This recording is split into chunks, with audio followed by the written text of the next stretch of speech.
I just finished a long day of work. Came up here, this house just over my shoulder belonged to my mother and father. And, life happens and things change.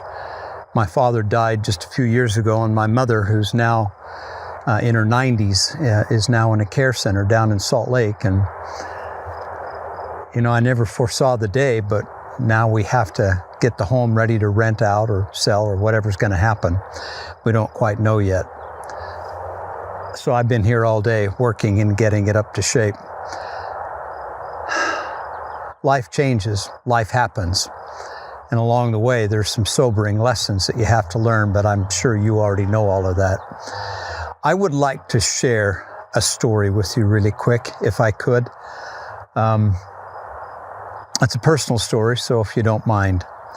You remember in the scriptures when the Lord referred to Moses as my son. And then the devil came and he called Moses the son of man.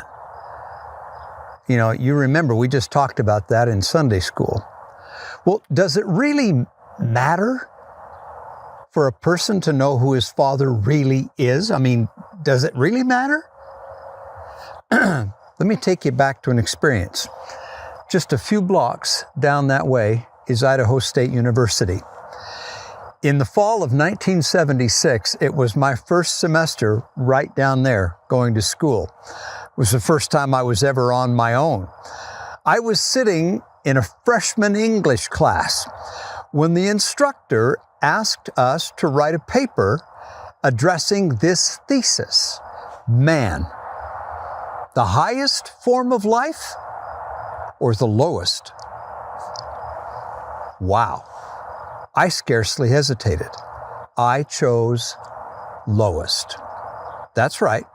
Man as the lowest form of life. And I wrote my paper defending my position.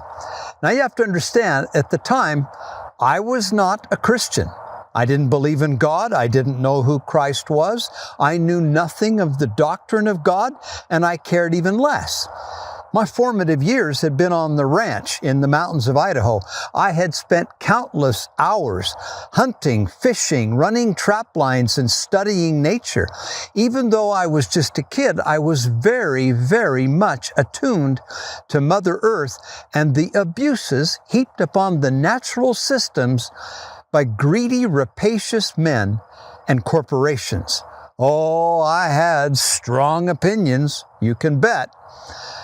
Well, and among other things, I defended my position, I thought, pretty strongly. I turned that paper in to the professor, but for some strange reason, I felt guilty.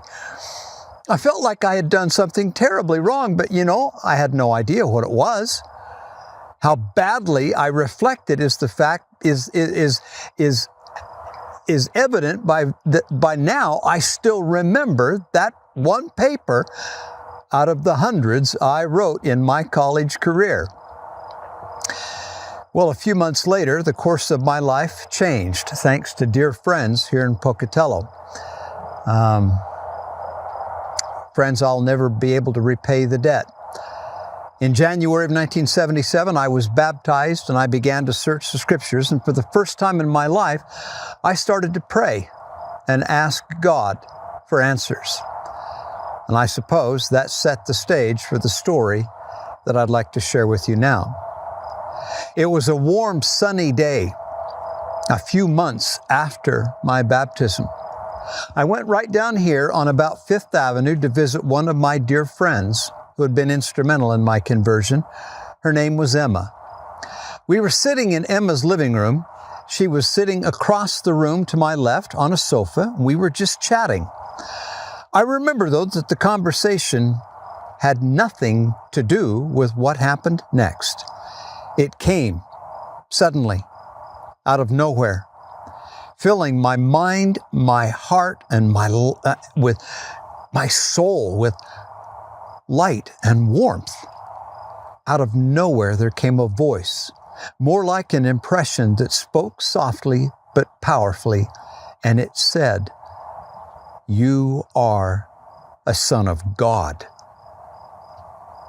It seemed to course through me. I'd never thought of it before. I was thrilled and filled with that kind of joy that lasts for days. I wanted to shout and tell everyone, I am a son of God. But I was afraid that they would think I was crazy, which of course they would. Well, I'm here to tell you that day changed me forever. I had not prayed for that knowledge, and I didn't even know that knowledge mattered. Yet from that day forward, I knew who I was and comprehended what I was, and it made all the difference. I am God's son. You are His daughter or His son. I understood now why I felt so guilty with that paper. We are not the lowest form of life. We are not evolutionary end products or half-breed chimpanzees or evolutionary accidents of some other sort. We are sons and daughters of Almighty God. He is our Father. And yes, here in mortality, men behave imperfectly, sometimes even stupid and cruel. But then, when they come to know who they are, who they really are, they understand that perfection becomes their potential, their inheritance. They have something to become. We are not the lowest form of life. It is incumbent upon us to learn who we really are.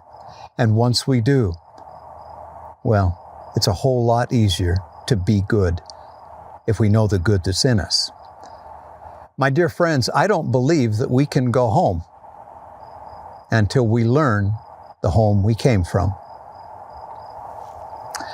From Pocatello, Idaho, grubby and wet from a day of work, this is Glenn Rawson. I'll see you next time.